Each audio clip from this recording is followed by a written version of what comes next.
Ya son 3 periodistas asesinados en México en lo que va de este año, 2 de ellos en Tijuana en menos de una semana. Y México es el país más peligroso para la práctica del oficio periodístico, según la propia Red Global para el Periodismo Independiente.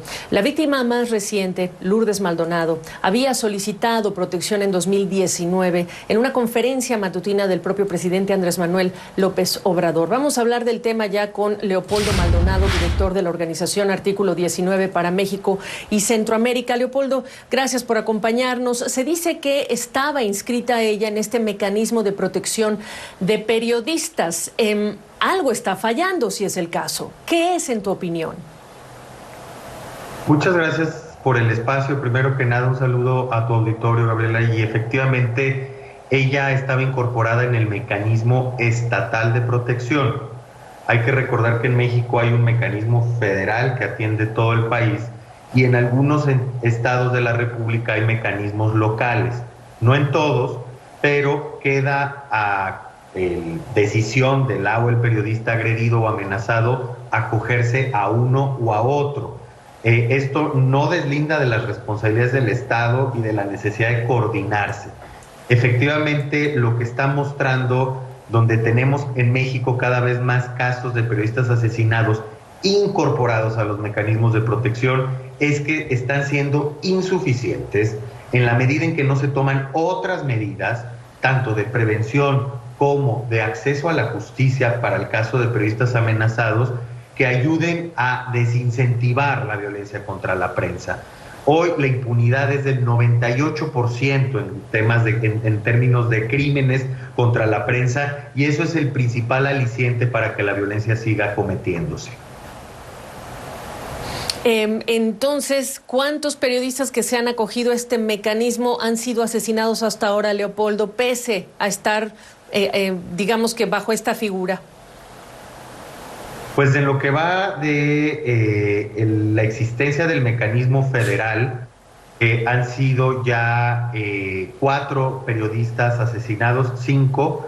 Sin embargo, en el caso de los mecanismos estatales no tenemos un dato muy preciso, porque repito, no todos los mecanismos estatales, no todos los estados tienen mecanismos de protección a periodistas, o no todos funcionan de la misma manera. En el caso de Margarito Martínez, asesinado la semana pasada también en Tijuana, Baja California, lo que sabemos es que nunca se acogió al mecanismo estatal. Sin embargo, un colectivo de periodistas logró que tuviera una línea de emergencia directa con la Guardia Nacional, lo cual sin duda era insuficiente, pero pues se logró gracias a la solidaridad del gremio, no a la proactividad de las autoridades.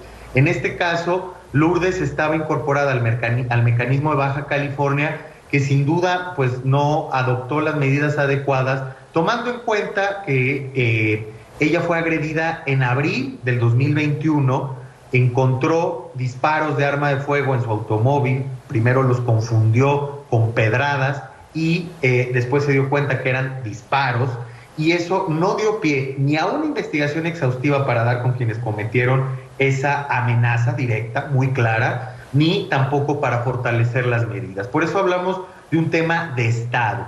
Los 3 niveles de gobierno que existen en México y todas las instituciones de seguridad y justicia deberían de estar tomando cartas en el asunto, y no lo están haciendo con la debida seriedad. Ahora, la debida seriedad incluiría, pues, no dejar resquicios entre el criterio federal y el criterio estatal para empezar, ¿no? Esa es parte de la problemática, pero afortunadamente se ha logrado, a partir de la experiencia, que las y los periodistas tengan la posibilidad de escoger ante qué mecanismo quiere recibir protección.